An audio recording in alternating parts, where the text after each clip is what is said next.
Hello, everybody. It's Liam.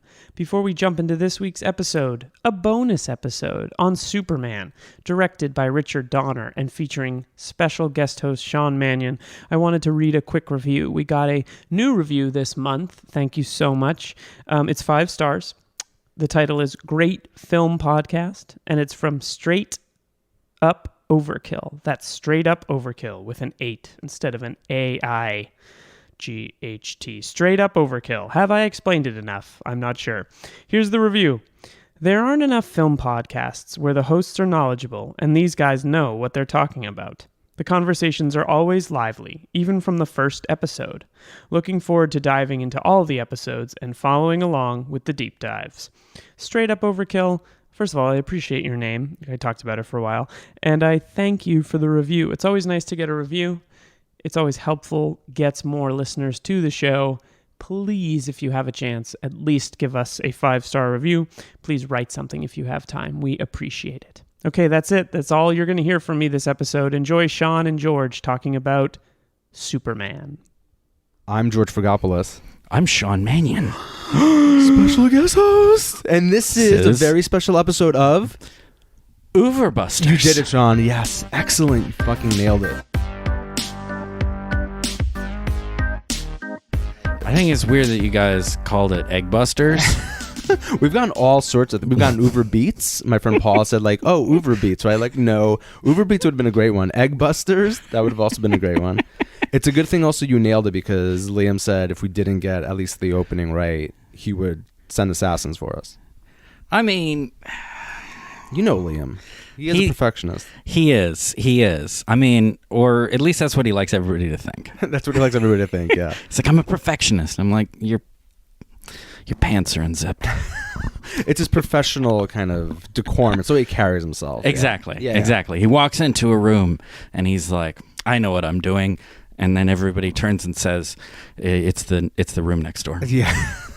So in this very special episode of Oeuvre Busters, kind of as a side kind of detour, side adventure, with our ongoing deep dive into the Batman mythos, we've decided to do a special episode on Superman from 1978, directed by Richard Donner. Yes.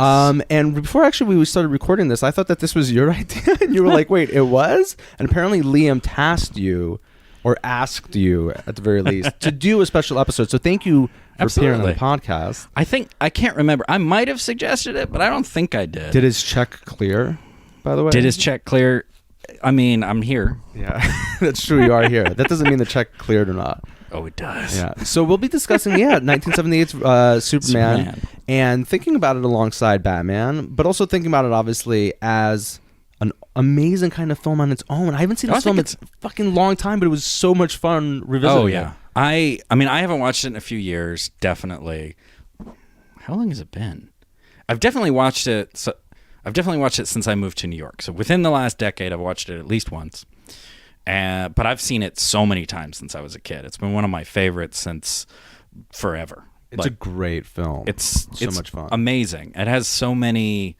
Well, first of all, it's got so many like top of their game people. Like Donner was what I think right before this was The Omen, or not long before this was The Omen. I forgot that he did The Omen. Yeah, that's right. Oh, Donner's one of my favorite. Like he's one of those directors who's just like he's a craftsman. Totally. You just plug him in. You know, the entire Lethal Weapon series. Did he do Scrooged, all 4? All 4 of them. Did, okay. He did all 4 Lethal Weapons. He did Scrooged. He did The Omen. He did that conspiracy movie, I think, with Mel Gibson? Mel Gibson and Julia Roberts. Conspiracy Theory, right? Yeah, Conspiracy Theory. And there's a bunch. You start going through his list, and you're like, oh, he did Maverick also with Mel Gibson. That's right. Yeah. But you just like and then he's doing Superman the movie. And if you want like 75% of Superman 2, and if you watch the Richard Donner cut, all of Superman 2. Yeah, so there is a Donner cut of Superman 2. There is. They released it about a decade ago on DVD. Did not know that. Most of the familiar Superman 2 is what he shot, because they were shooting these movies concurrently. Yeah. And then I was actually just looking up this morning before you came around a little bit more about the behind the scenes for that, because I always forget it, and it's like there was tension between Donner and the Salkins, who were the producers of this, and then the next 3 movies, and then also there was a Superboy TV series in the late 80s that they did, and there was tension like almost like just weeks into the making of this movie. Yeah. About him going over budget. And it went way over budget, apparently. Way over budget. Although it also made a shit ton of money for the time. Oh, I'm sure. I saw that. So on Wikipedia, because I did a lot of research by going to Wikipedia. Sure. The budget was around, at least maybe the initial budget, something like $55 million, but it pulled in like $300 million. Oh, I believe that. And $55 million was huge for the time. Oh my God. Yeah, I think it was, at the time, it was the most expensive film ever made. Which makes sense. I mean, watching it again today and just like thinking about that, like looking at just some of the flying sequences, like, yeah, sometimes the compositing is but sometimes there's shots where he's like in the distance flying, and I'm like, how the fuck they do that? Some of it's really impressive, yeah. And also I think like the set design's really impressive, especially at the very beginning with like Krypton. Like there's a very interesting and fascinating aesthetic, and they knew exactly what they were doing. But maybe before we do a deep dive into the film, do you want to say a little bit about your own relationship to the character? Sure. I've been a Superman fan since I was, I don't even know. I've been a comic book nerd since I was a kid, and always Superman was always in there. I remember very distinctly the year of like the death of Superman's story when I was growing up was 92 or something like that. It was huge. It was a huge cultural event. It was like on the news. I remember even like trying to call a comic book shop to see if they had the death issue, and they're like, no.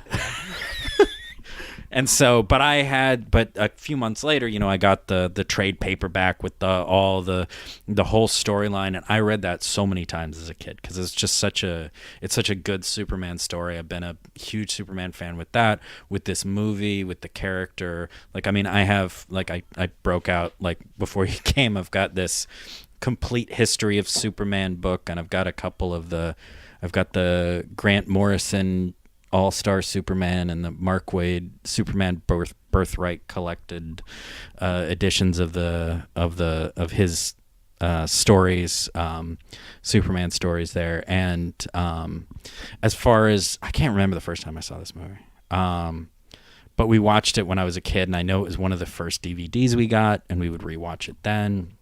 My dad loved DVDs when they first came out because he loved that you could pause it and zoom in. So he would do that for stuff.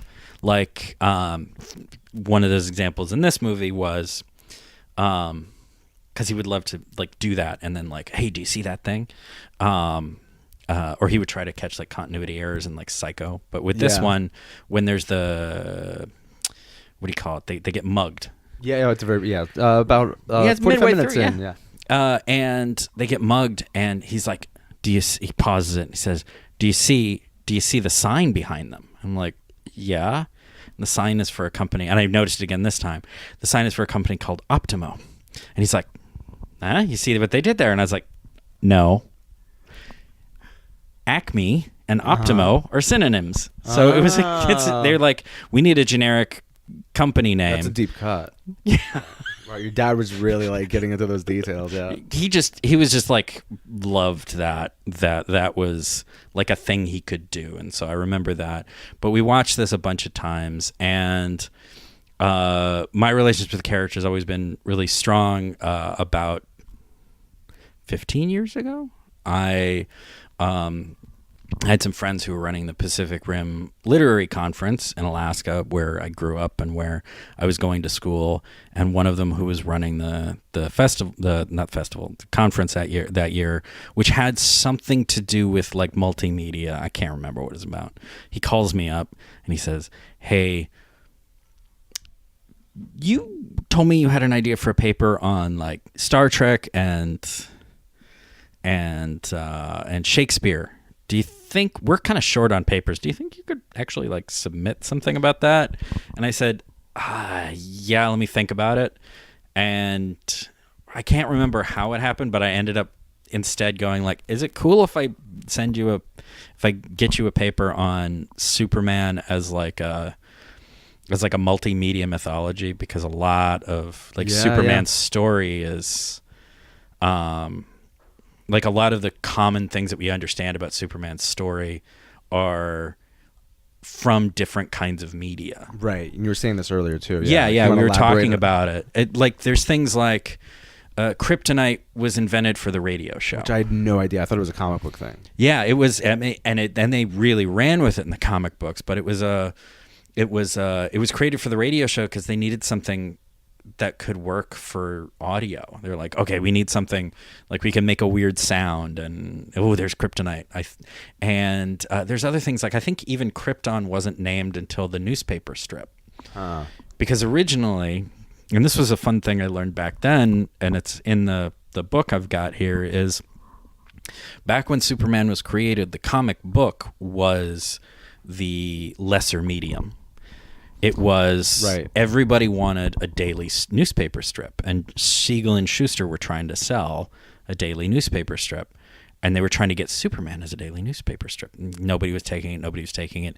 The Action Comics story was their which is classic now, and just such a sort of a really in a lot of ways made the comic book such a viable sort of medium on its own. They wanted to do a newspaper strip, and so they're like, well, this is our other choice. Let's just do this Action Comics thing and see if anybody's into it. And that did really well. And then they got to do their newspaper strip, and in the newspaper strip is when they finally named he's from the planet Krypton. I think it's the first time that you actually even meet his birth parents is in this. So there's all these things that come from, and I think one of the things, and I might be wrong about this one, and it would be particularly bad for me to be wrong about anything on this podcast, because we're wrong about things all the fucking time. Wrong about things all the time, but one thing that Liam always knows when I'm listening, because he gets text messages from me with corrections. Well, Liam's listening to this, and he will definitely also... Well, he could also just edit out our mistakes at some point. Yeah, because you'll be sending him the file. But is there a particular iteration of the character, at least in comic book form, that stands out to you? I never, for example, read the John Byrne or Byron. I think it's Byrne. I think Man it's of Byrne, Steel. Yeah, the Man of Steel reboot in the mid to late 80s. Now that you mention him, that's who's... I now remember the first Superman story I read, which was by him, in a collection from... I don't think they do it. I think they go in and out of doing this, but DC Comics was publishing in the late 80s. They would publish these prestige format books that were collections of some of their stories called The Secret Origins. And one of the first comic books I had was one of those. And it had part of an origin for Batman. It had a version of the Flash's origin that also had his death from the Crisis on Infinite Earths. It had Martian Manhunter, and it had a Superman story by John Byrne that takes place. It's basically a short story about the first time Superman finds out about Krypton. Okay. Where a projection from his spaceship, that's his dad, shows up and is speaking this other language, and then he starts to learn about Krypton, and Lana Lang is there and stuff. And that was the first, I think, Superman story I read.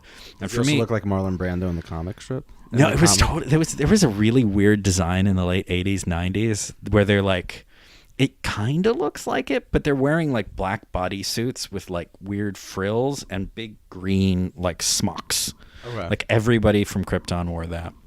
In those late 80s books, it looked nothing like it. But for me, at that point, that was the first Superman I saw, and I think that's always been my favorite look for Superman, is the way that John Byrne did him. But I've read off and on the books. I definitely, I was saying, I read the Death of Superman thing over and over, and Dan Jurgens' interpretation of the character at that time was great, and I think it was Louise Simonson was writing for some of the books at the time too, and she's the Man of great. Steel run, right? Because that was one of the because at I some think point so, there were 4 or 5, well maybe 4, right? Yeah, there 4 was different Superman titles. Yeah, there was Superman, Superman, Superman, Man of Steel, and forgot what the fourth one was, but What was there might have been a that? fourth one. And I think definitely 4 because of the fact that when they rebooted him, there were 4 different Supermen. Right. And they each got their own title. Superman. It was Superman, Man of Steel. It was Action Comics, and it was.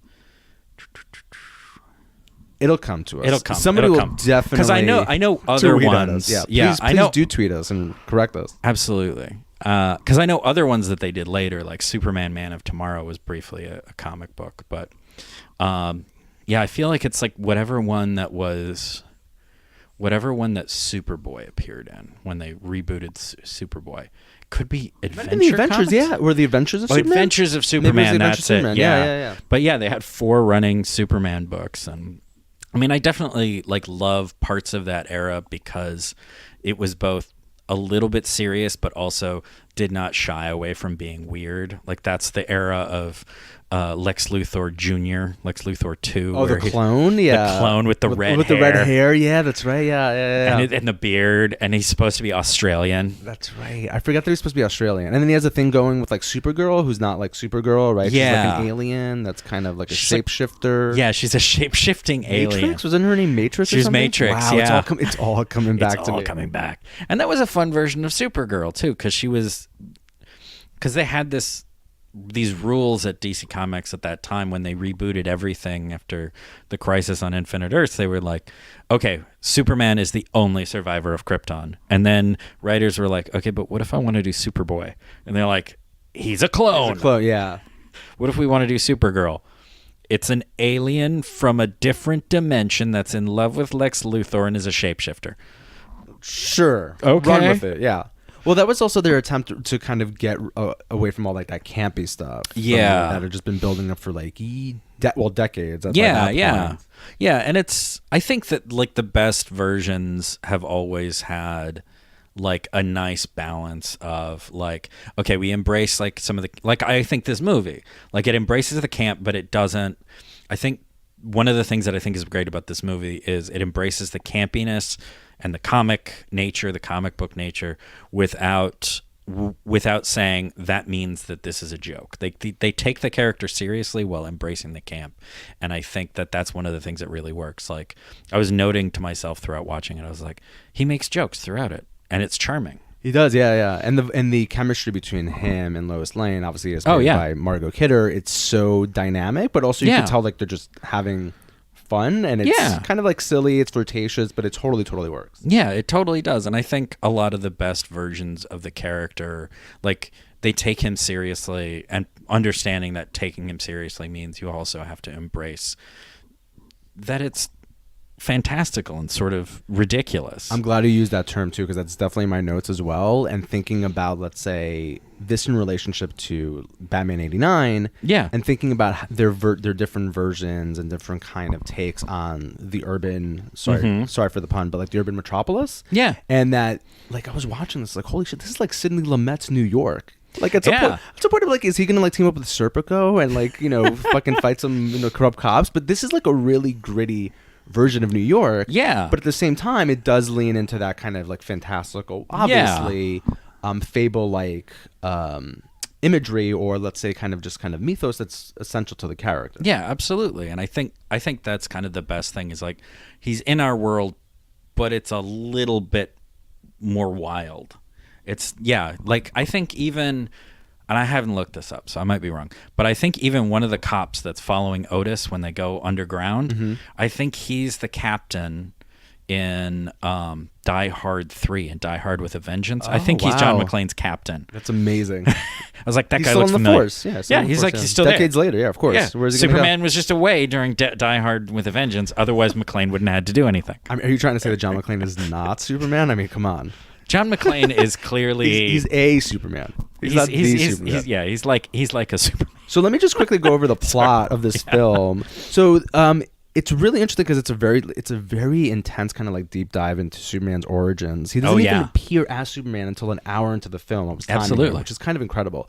So the film begins with a setup actually for Superman 2, which we already kind of said that this was filmed concurrently with Superman 2, with Jor-El, of course, Marlon Brando, Superman's father, banishing General Zod, played by Terrence Stamp, and his 2 followers into the Phantom Zone. So like a total setup for the sequel. And right then and there, a couple of minutes later, the planet Krypton obviously is destroyed, but not before, obviously, Jor-El sends his only begotten son, Kal-El, to Earth, where he's adopted by Martha and Jonathan Kent. And then from there on, the film shows us his teenage years, where he's kind of like an outsider despite his powers. He grows up. He goes to the Arctic after he finds that, like, which I initially saw. I was like, is that kryptonite? Why would his dad give him this? I was green making a shard? note of that too. The green shard is such a the green is such a specific Superman thing that I don't know. And it's weird because it doesn't. Maybe I missed it, but it doesn't really explain why he finds this shard and he just knows, I need to take this thing to the Arctic and launch it there, and then it will grow into the Fortress of Solitude. But that's what he does. That's what he does. He's just like, I think I always interpret it as like it's communicating with him and we just don't. It's don't just know it. so alien that we don't get it. Correct. Yeah. I think that's one of the things that I like. Like, I have mixed feelings about the whole like Krypton Crystal Palaces thing. I don't love it for design purposes, but at the same time, I also love. It's so alien. Yeah. You mean the design in this film, or just the design? The design in general, because it gets reused. The crystal nature of Krypton and stuff like that. Right. It's cool, and I like it in this film, and I like that it is so alien. But at the same time, there's parts of me that are like, but I'd also like that everything wasn't just crystals. Yeah. I want to ask you about that because Sure. I watching it again, I thought the design was interesting and kind of intentional. But okay, so he goes to the Arctic, he fucking throws his green shard, the Fortress of Solitude emerges magically out of it. And then there's like this really interesting kind of montage where you get the impression that he's been spending years. It says 12 years. Yeah, either in the fortress or traveling, because there's also all like these interesting kind of celestial images. Yeah. It gets kind of almost like 2001-y. It gets very abstract, both during his journey from Krypton and then during that. It gets very, I was noting that. I'm like, there's all this abstract imagery in the movie when they're like, what's space like? It's fucking weird, man. Yeah. So I'm like, is he traveling into space and is he looking for like the remnants of Krypton like he does in Superman Returns, or is he just in the fortress and we're supposed to assume that these are kind of like images that he's seeing there? I think I always interpreted it as the latter, but I think I think they're very vague about it. Yeah. Like they're like, oh, he learns about shit. Yeah. That's it. And he's there for a very long time. And then the movie shifts to Metropolis, where we get him fully as kind of like the Clark Kent that we know of. As like the intrepid reporter. Lois Lane is introduced. Gene Hackman as Lex Luthor is also introduced as the main villain. We should also talk about him too, because he's like a real estate developer. I love that. And that's amazing. I love that. And it's also... it's sort of terrifying. Yeah. And basically the major plot of his villainy, which again, at this point, we're like an hour and 15 in, is you find that he wants to destroy half of California. He wants to sink half of California into the sea because he's been buying a whole bunch of desert, or let's say deserted parts of California. And then when he destroys the half that is populated, then the rest of it, which he owns, will eventually become super, super valuable. Yeah. Superman, of course, prevents him from doing as such, in part by fucking reversing the rotation of the Earth. Yeah, which is, again, incredible. And that's pretty much where the film ends. And that's Superman 1978. Yeah.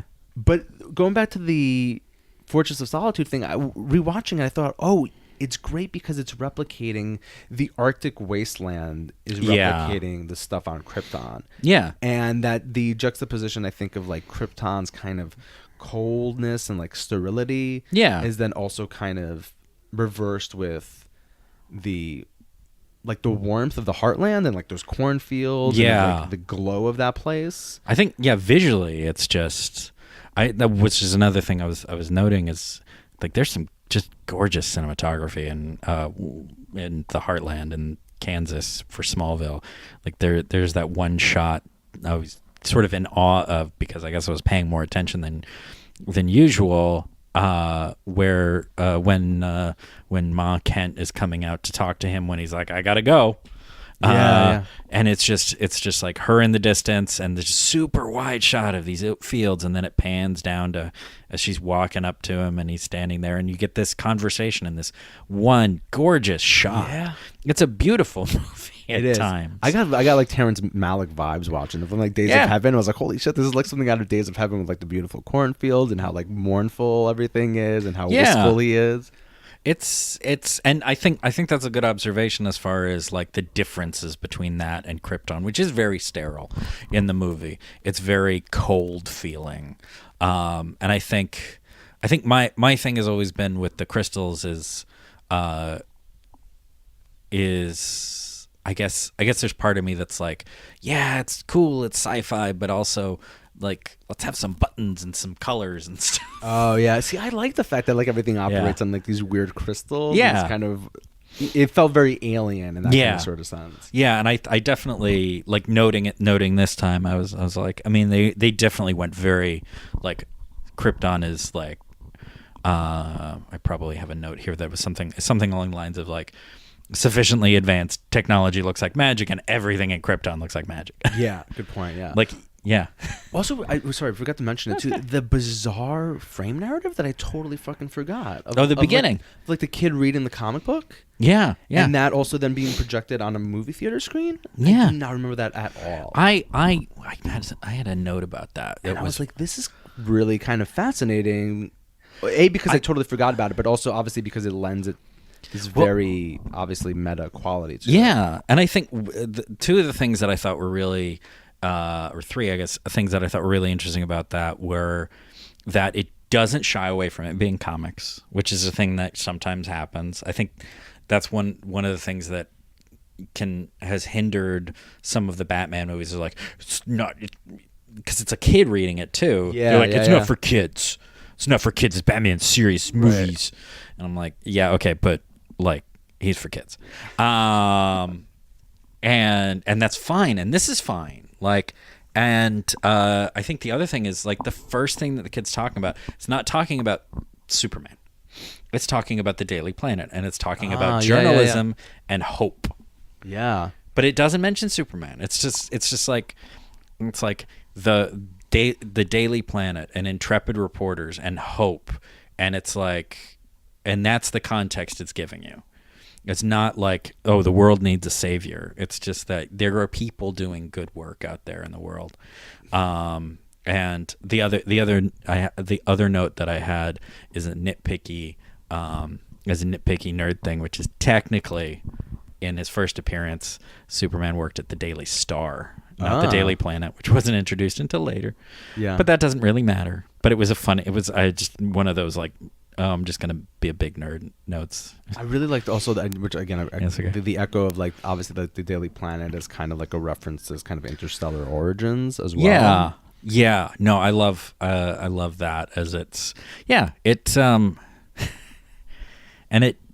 that its planet is kind of interesting because it kind of divorces him from like because.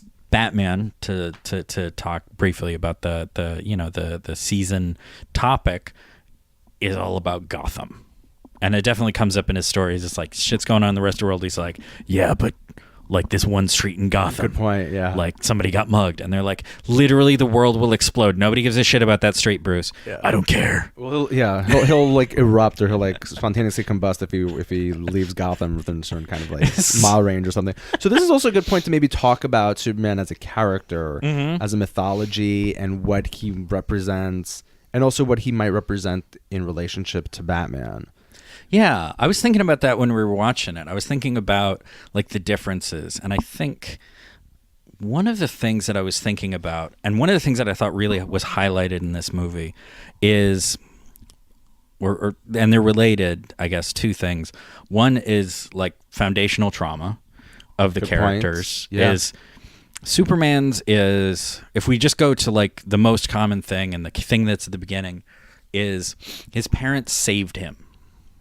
Mm-hmm. He's alone because his parents saved him. With Batman, it's he's alone because his parents were taken from him. And one of the things I noted in this movie was throughout the movie, it's not Superman doesn't appear to stop crime. Superman doesn't appear to stop Lex Luthor. He doesn't appear to do any of these things. Superman's entire motivation from the first time he shows up to save Lois Lane is saving people. That's it. Like, he stops a couple of crimes. Yeah.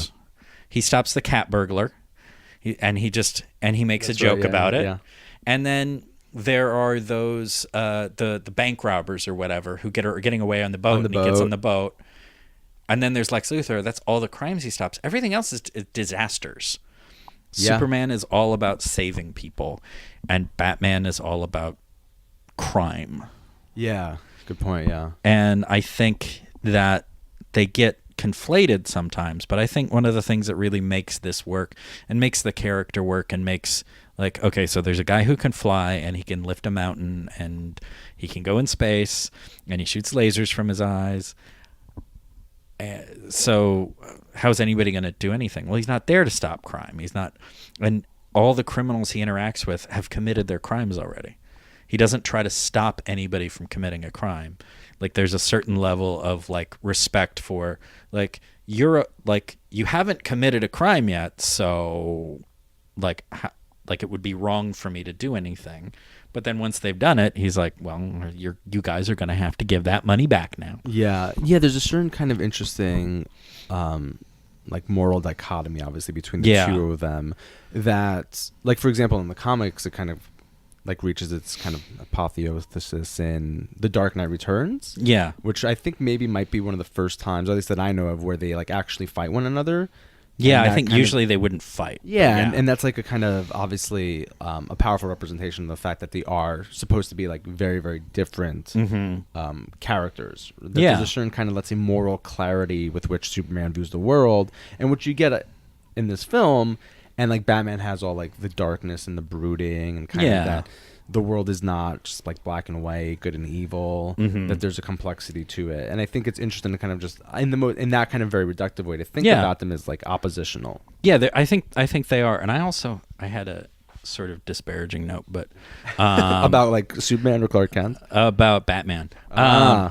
Because as I was watching it, I made these two notes about the differences between Batman and Superman. Batman is a broody edgelord who lives in his parents' basement. Almost like literally lives in his parents' basement. And Superman's an immigrant, and he's somebody who repeatedly, like, first he doesn't really leave safety when his parents send him away at first, but he leaves, like, the safety and security of home with Martha, with his mom. Like, he could have stayed on the farm. Yeah. There was nothing preventing him from staying on the farm. And he tries to just make his new home, Earth, Metropolis, a better, safer place for everybody. Yeah. And I think that's a really big difference between those characters, is that Batman is, like, trying to punish people. Or he's not really about, I mean, at times he's certainly written to be about saving people, but it's a lot more about an angry child in search of revenge. Trauma, yeah. It's about different ways, let's say. It's interesting to think about these two characters as two different types of people that, as you already said, kind of process generational trauma in completely different ways. Yeah. And because they have very different, like, they both are orphans, but they're both orphaned for different reasons. And that, even though that movie sucks, but the Justice League movie, in which kind of they, in a very, very terrible way, like, bond over their moms, is an interesting representation of the fact that these characters are, at least in that kind of sense that they're both orphans. Yeah. It actually addresses that. Yeah. I saw Man of Steel and I refused to watch Batman versus Superman because I was like, I'm not going to fucking watch this. It's terrible. And I did watch Justice League because I'm like, you know what? Batman versus Superman. I said Justice League. It's totally fine. I know what you're talking about. I'm gonna get tweets on that. Oh my god! After me. If y'all aren't already getting, like, release the Snyder Cut treats, don't even. Thankfully, we're not yet. It'll happen. I have a few people who, like, started following me, and I followed them back and, like, film Twitter related things that it's that they, like, say this release the Snyder Cut stuff, or if it's in their name, and I'm like, you know what, you otherwise seem fine, so I'm just gonna mute you. Have people seen the other stuff that Zack Snyder just done? They love it. I don't understand How? Anyway, but yeah, I mean, I've heard about the that they kind of have a moment where they bond over that, and I'm like, that sounds nice. Justice League I watched because I was like, I wanted a Justice League movie, not necessarily that Justice League, but a Justice League movie since I was a kid. So I was like, all right, let's see what they do. And I got really fucked up when I watched it. Okay. And I I think like it's the way live to watch tweeted it. it super drunk. So, and Aqua wait, Bro. was that recently? That was, no. I was doing What did Star you live Wars tweet? recently. Oh, that's what it was. Okay, I did the yeah, whole yeah, Star Wars recently. That I was paying attention to you live tweeting Star Wars. I was like, but was that Justice League? No, Justice League was 2 years ago, maybe. I have to go back into your Twitter tweet history and find that. That's maybe You not should the best retweet. pursuit. Yeah. We should find that.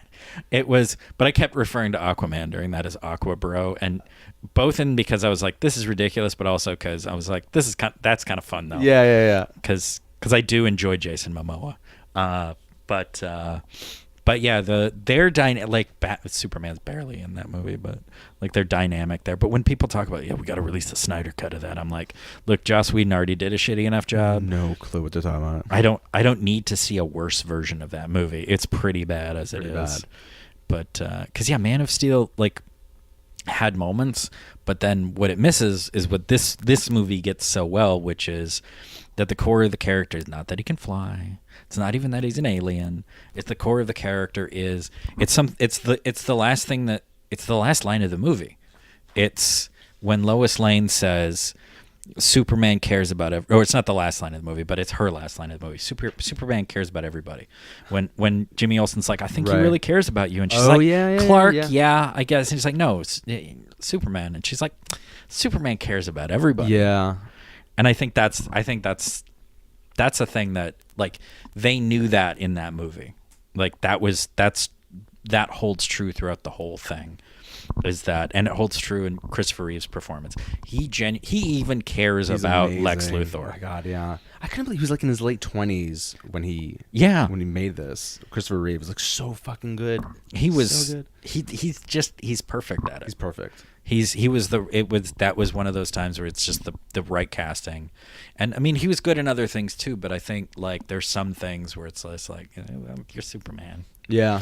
And it was so unfortunate what happened to him, even though the movies really went downhill. They did, yeah. It's been a while since I've seen the second one, but I remember when I was younger thinking that the second one was better than the first one, but I would like to revisit it and see if that's the case.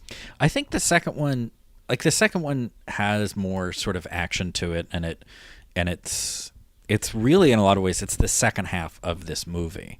In some ways, this movie, although it is a whole on its own, which I think is important, is still just the first half of the story. Because what happens at the end of this movie is what starts the next movie. The fact that he throws that missile into space, that's what releases Zod and everybody, and Non and Ursa from the Phantom Zone. Love the Phantom Zone. Love the weird. It's just flat. The mirror, or whatever the fuck it is, the cellophane wrapping that they get stuck in. Oh, it's amazing. But also how terrified they are when it like appears and kind of slowly comes from the horizon, like so good. It reminded me of what did it remind me of? It reminded me of the rover from The Prisoner. Oh, that's right. It has that kind of vibe to it, which I hadn't watched. I think since the last time I watched this, I hadn't watched that much of The Prisoner. I still have never actually finished The Prisoner. I'll like watch one or two episodes like every like year or two, and I'm like really into it. But then I'm also like, okay, but that's enough. But like, it was this time I was like, this is kind of like The Rover, and they maybe not consciously, but it has that same kind of like visceral, deep psychology feel to it, where it's like, this is something from my nightmares. Yeah. And so going back also a little bit to kind of the dichotomy between these two superheroes, but also, and also briefly we should say before I forget too, which not breaking new ground here, but a lot of people have pointed out that Superman also, as you said, is kind of like an immigrant. Interesting also to think about him as kind of Siegel's parents fled Lithuania to escape anti-Semitism. Yeah. So it's interesting also to think about like Superman also as like not only just like an immigrant, but like a Jewish immigrant who's like escaping like anti-Semitism. And the stories clearly can easily be read as an allegory for not just obviously like the general, let's say, immigrant story of somebody who escapes persecution or is looking for a better life, but also in particular like as a very kind of specific immigrant story of like a Jew escaping anti-Semitism. Yeah. I think one of the things that sometimes people miss is, and it's a thing that it happens too much in media, but it's definitely a thing in Man of Steel, is trying to make Superman a Christ figure, because Superman's a Moses figure. Huh. Oh yeah, because of the parents though. Yeah, the parents and like, you know, being adopted and like. Although if there's somebody that would play God, it would definitely be Marlon Brando. Yeah, he'd be a pretty good God. It's true, and it's sending his son off. Go around the Vatican and just like repaint all of like Michelangelo's like gods with like visages of Marlon Brando. It's funny that you mentioned that too, because one of the things that was I was looking through notes about Superman 2 and about the production issues, and in that movie apparently the way that Superman is supposed to get his powers back was supposed to be a recreation of the roof of the Sistine Chapel with Adam and God. It was supposed to look like that. Oh, and that's amazing. The producers were like, that's a little much. Yeah. And I'm like, yeah, but also that would have been amazing. Brando and Reeve doing touching that fingers. across, touching fingers across. But I mean, there's always going to be, I think that. I mean, even Lois Lane in the "Can You Read My Mind" poem or whatever it is. That poem, it was I've always so fucking saccharine. When I was a kid, I would like skip over that section on the DVD, but as an adult, I'm like, no, this is an essential part of the movie. I love them flying together, but that poem is so terrible. Oh no, absolutely, it's really cheesy. And really, it is really terrible. But at the same time, I think that there's a degree to which I appreciate what they were doing I think from a sales perspective, I feel like that's the sort of thing a producer came in and was like, so we need a part for the ladies. And they were all like, he's a hot guy. It's not a part for the ladies. And they're like, we need a romantic poem. And they're like, all right, fuck it. Yeah, sure. Like, let's do this. Yeah.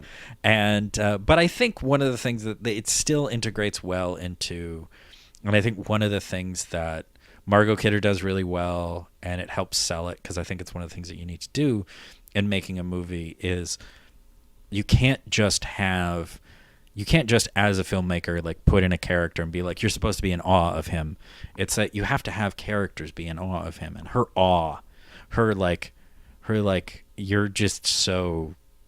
you're so amazing, I'm going to compose a poem while we're flying, is I think effective for like really helping sell him as, so many of their interactions is like you kind of fall in love with him, I think partly because of the way that she does. Yeah, totally. And I think she does call him like a god in the poem, right? She refers to it specifically. Yeah. So it's interesting though, because to think about him as like you said, as more of like a Moses type figure rather than a Christ-like figure, because rewatching it again too, I thought to myself, there's so much Christ-like imagery here.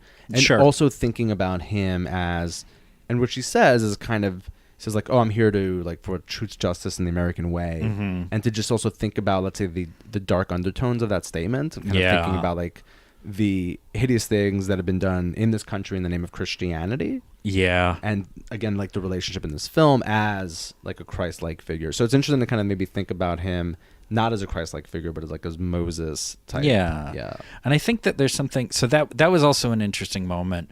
And one thing that I think, so one of the recurring things that comes up with this character, especially for people who are less familiar with him, they're like, he's so cheesy. Like, he wouldn't work today. Yeah. Which is what people said when this movie was made. And in fact, that's even how she responds when he's like, I'm here for truth, justice, and the American way. And she's like, so what the fuck are you talking about? Yeah. Yeah.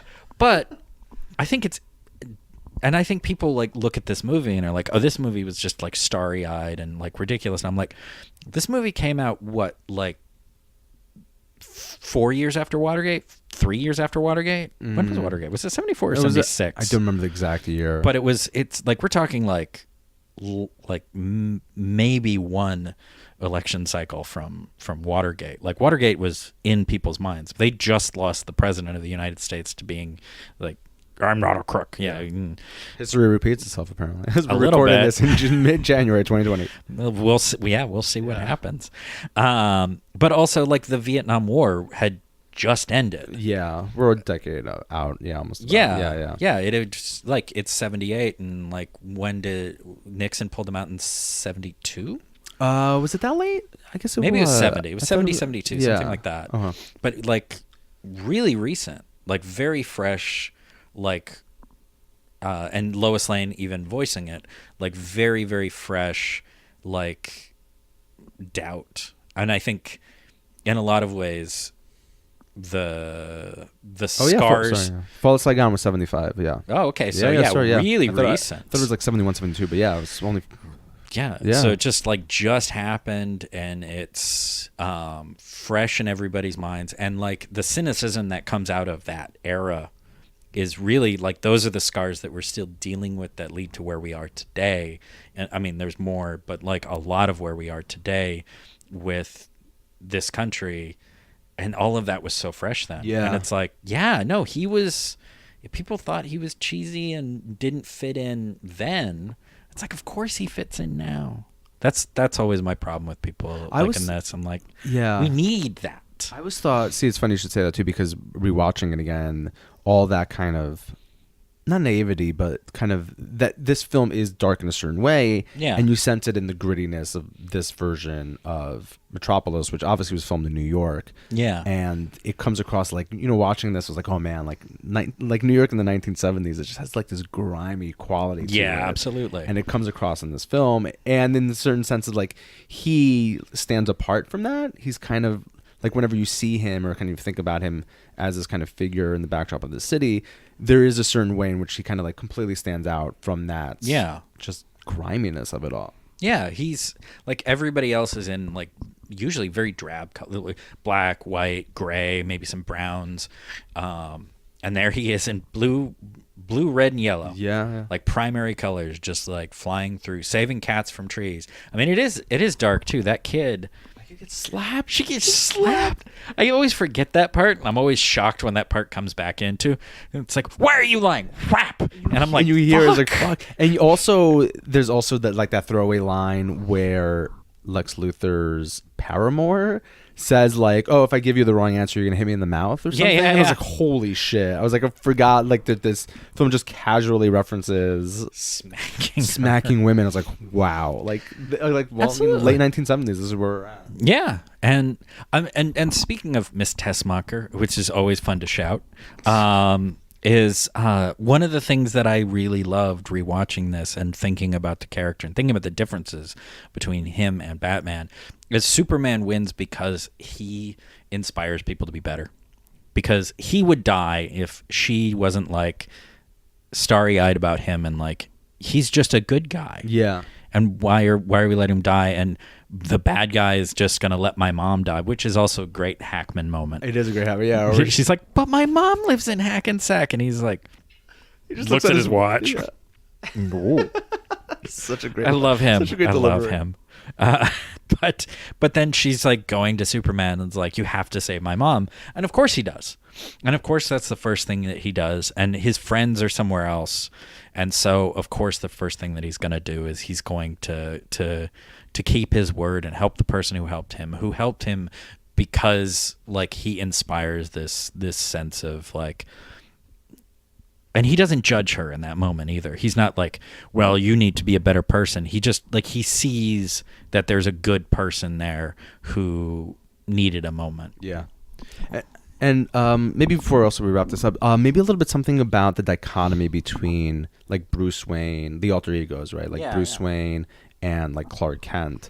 And obviously they're very, on a surface level, they're like very different. So like Bruce Wayne obviously is like the millionaire playboy, like good looking, outgoing, and Clark Kent is clearly, of course, this kind of like schlub. But it's interesting to just kind of think about the presentations of both of those alter egos and to think about what they mean in relationship to the heroes themselves. Yeah, I think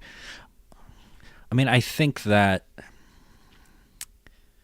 and I think you guys were talking about like presentations of masculinity before too, and I think that there's some interesting differences there in terms of who they choose to be, because in both cases, like, I mean, I guess you could argue in some ways that both of them, that one of them is, for one of them, that the civilian identity disguise, or the other, like, I've heard both arguments of that, like Clark Kent is a real person and Superman is a disguise, and I've also heard the opposite, and I've also heard that, you know, I mean, a lot of people I think will say that the Quentin Tarantino take on it, right? What is yeah, it which that, I hate. What's his take of that Clark Kent is like is a parody of what he thinks people are, and I'm like, I do see in this movie that Clark Kent is kind of a mask, but also I think Clark Kent is who he wants to be, and that he's somewhere in between the two of them. They're both a performance. That the most sort of real moments for him are when he's like saving people, and when he's like with Lois, and certainly that moment when she dies, and he breaks down. But I think in both cases, like, Batman has an alter ego that is usually presented as like the direct opposite of who he is. Correct. While Clark Kent is just a different version of Superman. Totally. Like, there's certainly in this movie, he's sort of a shy version of Superman, and he's very reserved, but he's still somebody who presents the same set of values and who cares about the same things, cares about the same people, and is working for other people. Like, we don't see a whole lot of his journalism in this, or we don't see any. He's a fast typist. Yeah. He's fast. Yeah, that's all we hear. Although apparently he wrote some sort of story about like corrupt union bosses, and I was like, are we really going to slander unions again? Is that where we're going? Oof. That we could have. There are conversations we could have about movies and unions from recent months. It's interesting though also to think about the fact, and just now where you're talking about, I was like, oh, like Superman is coded so much more traditionally hetero than Batman is as well. And obviously I think the dynamic between like Batman and Robin brings out a certain kind of homoeroticism in that character. Yeah. But it's interesting to think about how in that kind of like very traditional hetero way, like Superman like wears his masculinity like on his sleeve.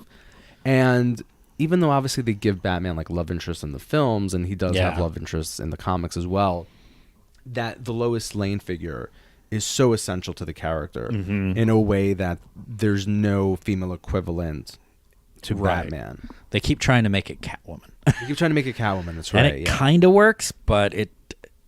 Well, it's also kind of like a totally different like psychosexual dynamic. Absolutely. And so much more kind of masochistic and about, like, pain and like fighting and suffering. Absolutely. And the Lois Lane stuff is so much more wholesome and kind of straightforward. Yeah. And I think one of the things that they do in this, which I think was part of the presentation of the character that has been reduced over time, and I think for good reasons, but that there is a conflict that Clark Kent and Superman is like he's his own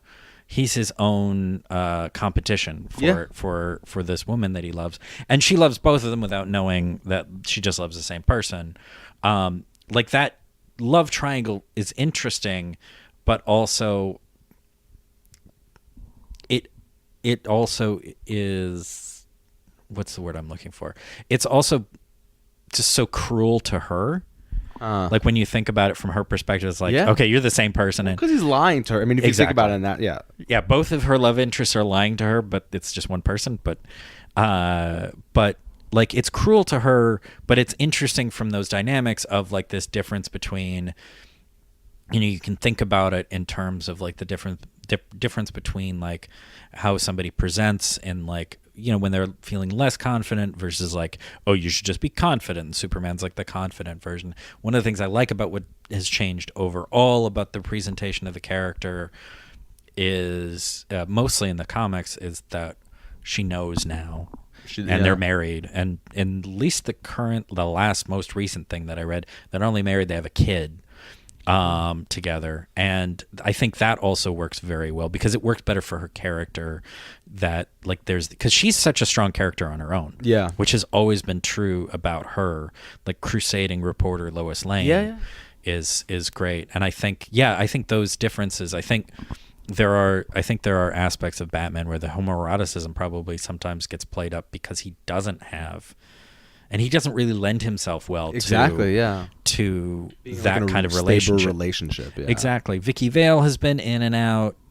Catwoman here and there, they'll bring stuff in, and it's kind of interesting. But his relationship with women is a lot more like James Bond, without the sex. Because Batman's weirdly like. Not asexual, but in that sense, but like he's weirdly non-sexual. Yeah. But and I think the homoeroticism also. I mean, you could go into the whole Frederick Wertham stuff. Right. Yeah. See, did Wertham also come after Superman, or was it primarily Batman? I think it was easiest to go after Batman horror and the horror comics, which. Oh, there's a whole lot of interesting history of comic stuff. We could go into about Wertham? So Wertham's book, what was it? The Seduction of the Innocent or Innocence? I believe that was, I'm totally familiar with the work, but changed the shape of comic books as an industry. I mean, like a psychologist. He was a psychologist. He was a child psychologist. There ended up being like congressional hearings, and it led to the most popular comics in the 50s. Superman was still around. Most superhero comics were dead. It was horror comics and crime comics. It was comics really mostly geared towards either older children or adults, and they were selling a lot. And then this guy comes around and he's complaining about those. He's talking about how Batman and Robin are in an inappropriate homosexual relationship, and it kills EC Comics, one of the biggest comic book organizations in the world, which Tales from the Crypt was and all of those. It ends up killing that because all of the comic book companies, in order to avoid government regulation, self-regulated. And also all of the other companies got together and killed EC Comics by setting standards that killed all of their popular books. And that's where the Comics Code which doesn't exist anymore. They killed it about 20 years ago.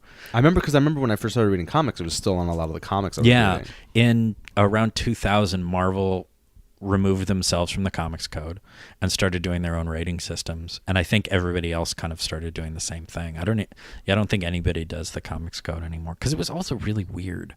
Like there was weird stuff about like vampires and like they could only do this. Like you couldn't have werewolves. Marvel started like fucking around with it in the 70s when they were like, yeah, we're gonna have werewolves again. We're gonna have Dracula. Yeah, so transgressive. Werewolves and Dracula. But there's that. I think it's an interesting dynamic. I think one of the other things, just since mentioning masculinity, I think one of the other things that I noted watching it this time, thinking about that, because that was, I think, one of the notes that Liam gave us to think about watching the movie, was leadership differences between Lex Luthor and Perry White. There are two scenes that happen one after the other. One is Lex Luthor ordering around his minions and being an asshole in that great way that Gene Hackman does. Ned Beatty, by the way, in this is like such a schlubby number two. He's so good. He's great. And he has his own little theme song. He does. My wife was walking through the room.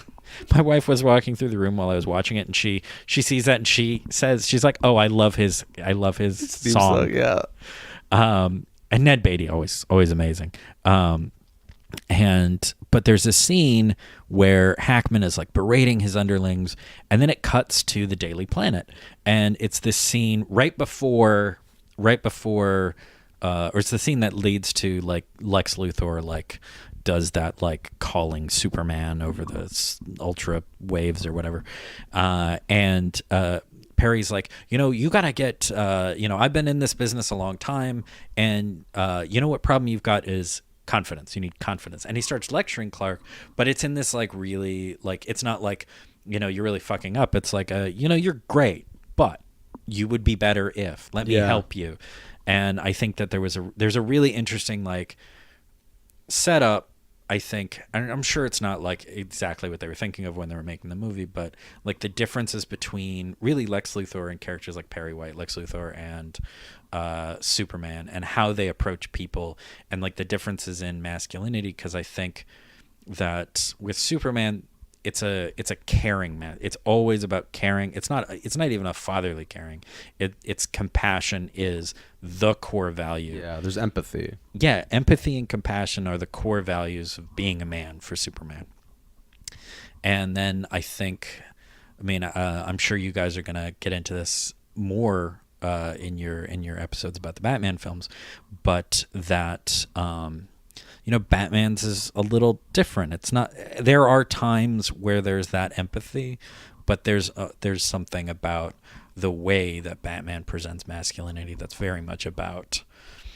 It's about punishment and vengeance, and I think it's very violent. Yeah, totally. And I maybe dismissing Batman a lot in this episode, but I do love let Batman. him have it. Yeah, let him. I do love Batman.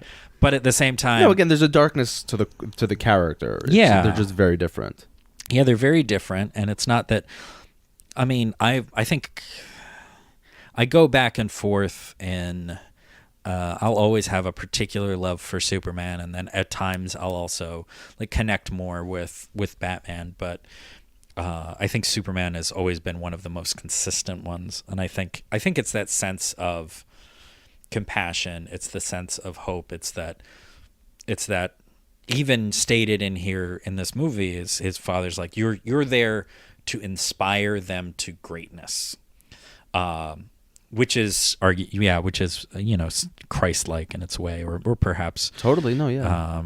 And I think that's one of the things that, talking about it earlier, when people feel like it's like they don't get it. I'm like, they're like, but he can do anything, so where's the drama? And I'm like, the drama is the tension between somebody who has great compassion, great empathy, and these are his core values. Caring. The Superman cares about everybody. Superman cares for everyone. That's the drama there, and I think that's what got lost in Man of Steel, and I think it's what gets lost in a lot of modern interpretations is that the point is that he cares. Yeah, well, yeah, and that it's hard to care. It is interesting to think about also the Man of Steel iteration, because a lot of people were very critical of how it seemed like in that movie, like there's no kind of sense, or there's no kind of there's no kind of sense that he cares about, let's say, like the civilians in the city that they're kind of like totally destroying. And obviously he's kind of put in a corner, and he has to kind of kill Zod, or else he'll kill like these innocents. Yeah. But then there's a certain kind of way in which, that like that iteration is darker, and it kind of loses what is potentially essential to him. I think it's very, I think it's very cynical, and I think for me that's why it never worked. And there are times where that movie is like really beautifully shot, and I get mad partly because I think that some of the casting is great. Like I still think that Kevin Costner and Diane Lane as Ma and Pa Kent is inspired casting.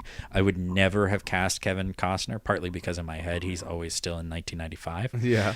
But like, you got to put him back in those cornfields though. Like exactly. Field of Dreams, yeah. Fucking Field of Dreams and like all of that. Like, and he was great, but what they had him do as a representation, as a father figure, I think like sacrifice was a violation. Himself, right? No, tornado or something. He says, "Don't save me."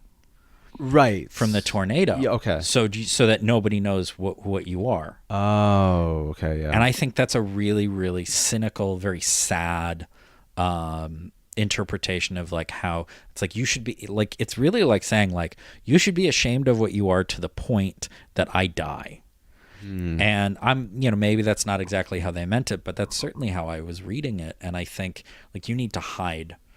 And I think, in this movie, the advice from Pa, and we only see Pa Kent in 3 scenes. Like one, well, I guess technically, no, I guess it's 3. It's like when they get run off the road, when they're trying to fix the truck because they were run off the road, but they found little Cal, and which I guess are technically 2 scenes. And then right before he dies. Mm-hmm. So we see very little of their relationship, but it's very strong between teenage Clark and Pa Kent and the fatherly relationship that he has, because he even references in it, he's like, when I was younger, or when you were younger, like we were like, you got to hide. And because when Clark's like, I could get touchdowns every time I got the ball, he's like, I thought you should hide, but I think that you're here for a reason, and I think it's about more than football. Yeah. Well, it's also interesting that he dies like in front of him, and he can't save him as well. And that's regardless of all his powers. Yeah.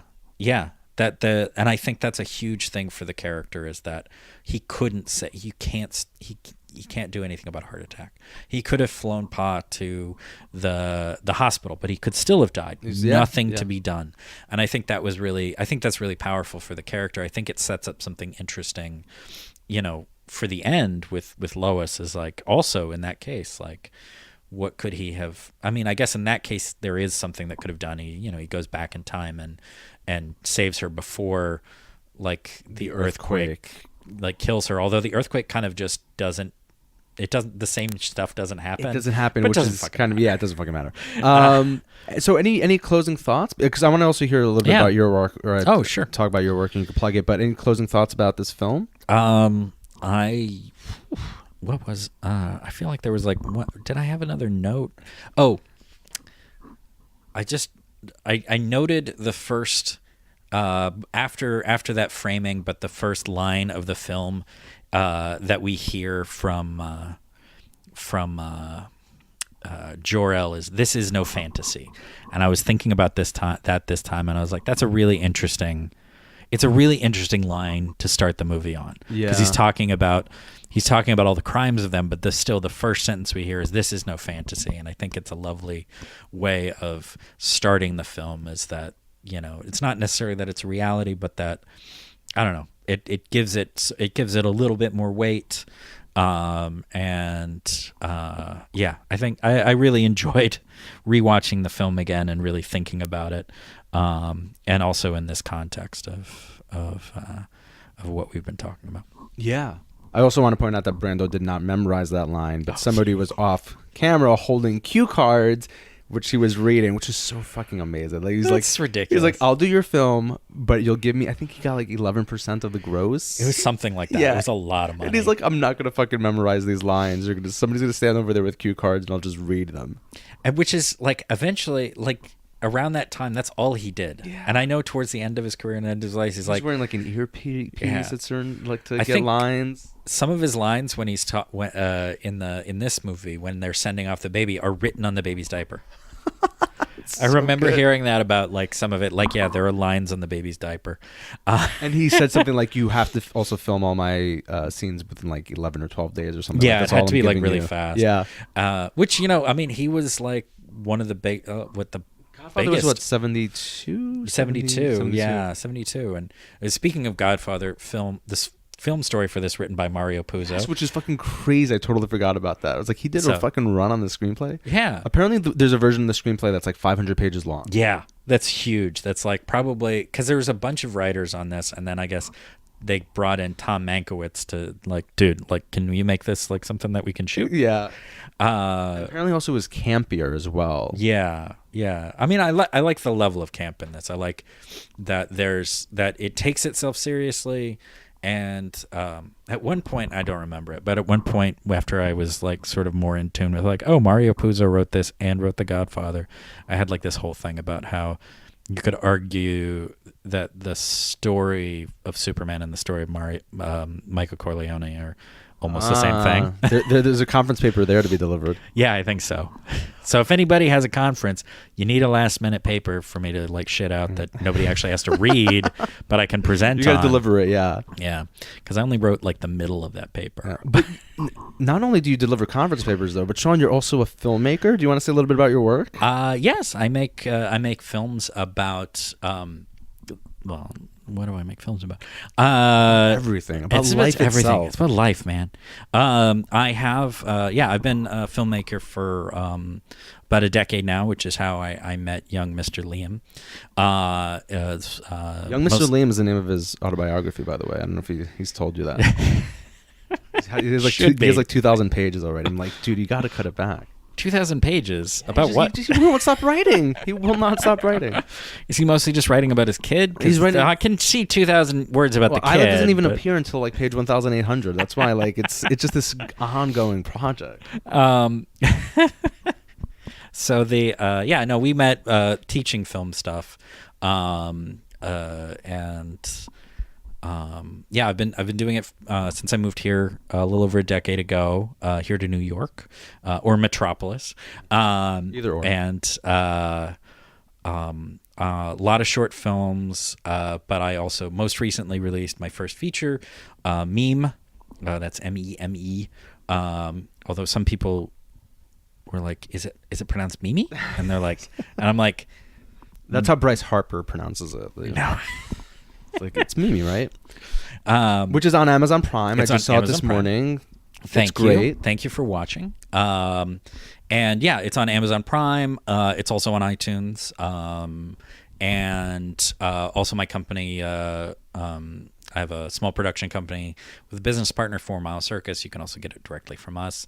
That version has special features and things like that, like some commentaries and deleted scenes and things like that. And we'll be putting links also in the metadata, obviously, for this episode. Yeah, definitely check out the metadata. Get those links. Yeah, get those links. Yeah, click on those links, people. It's a film about a woman who finds a surreal videotape, a VHS tape. If listeners don't remember what that is, you have a very young skew thing. Of course, yeah. But she finds a surreal videotape, homemade videotape, that her journey trying to find who made it, her curiosity about it kind of leads her to changing her life, to kind of finding herself. And it's a semi-nonlinear, often surreal piece. So it won the Best Narrative Feature at the Art of Brooklyn Film Festival in 2018. And yeah, we just self-released it in the fall. And if you're a filmmaker who wants to find out about the horrors of self-releasing, you can find, I wrote an article about it for the Kit Split blog. Oh, cool. So that just went up in December, but it's an interesting experience, and it's also an interesting time to reflect on those sorts of things, just from like the film business side of things. You know, there's the creative side of things, which is a lot about what this podcast is about, and I could go on and on about the creative side of my film, but also like the business side of it. We're in an interesting space where it's changing a lot, and it's changing for independent filmmakers, especially like ultra low budget independent filmmakers like myself, where there is both more space for us and more opportunity for us, but at the same time less return in a monetary sense. I can get a lot of eyeballs on that movie, like especially Amazon Prime. I think we've had almost with a moderate push, we've had almost 600, I think, people watch it. Or 600 unique 601 views. as of this morning. Oh, there we go. And I think that's like, yeah, there's a lot of opportunity to get your work out there to people, but there's also you've got to be willing to like also like go, okay, I'm going to get a penny. Yeah. So I think we're in an interesting space for that, and for film in general, with the streaming wars that have started. It's like the end of Star Wars Episode 2, except for with streaming platforms. It's like it's totally the same thing. Yoda is going to turn to us and say, "Begun the streaming wars have," which I both love and hate. Hopefully, they're more entertaining than those prequels were. Oh my god! But I saw again, Memes, a really incredible film. Thank you so much. Especially, like, I won't. No spoilers, but it goes to this fascinating place. I was telling Sean where the last like 15 minutes are like these really kind of like beautiful fable-like qualities come out in it, and it's definitely worth checking out. And all the 2 people that are listening to this should definitely check it out. Absolutely. No, I appreciate that. It's one of those movies where I know this and I know what it requires from people, but you do kind of have to watch to the end for it really to come together, because I think if you only watch like the first 10 minutes, you'd be like, the fuck is this movie about? If you watch the first 20 minutes, you'd be like, what the fuck is this movie about? Yeah. But I kind of like these people. And then you watch half the movie and you're like, I think I know what this movie's about. And then you get to the end and you're like, all comes together. Yeah. All comes together. It all comes together. But the fun part is then you watch it another time and you see all the other little things. So I definitely deserves repeat viewings. Yeah. As a filmmaker, definitely one of my goals is everything has baked in like repeat viewing. Mm-hmm. Like, do you have like an what's it called, Optimo sign in the back, and you're like, Oh, see, that's just actually a synonym for Acme. I do have a bunch of like comic book references in it. There's in the movie there's the the company that she contracts with, this sort of ridiculous company she contracts with, and the name of the company is a reference to characters from the 80s version of the Justice League. What's the company called again? Carter Cord. So it's a reference to Booster Gold and Blue Beetle, who are 2 of my favorite characters from it.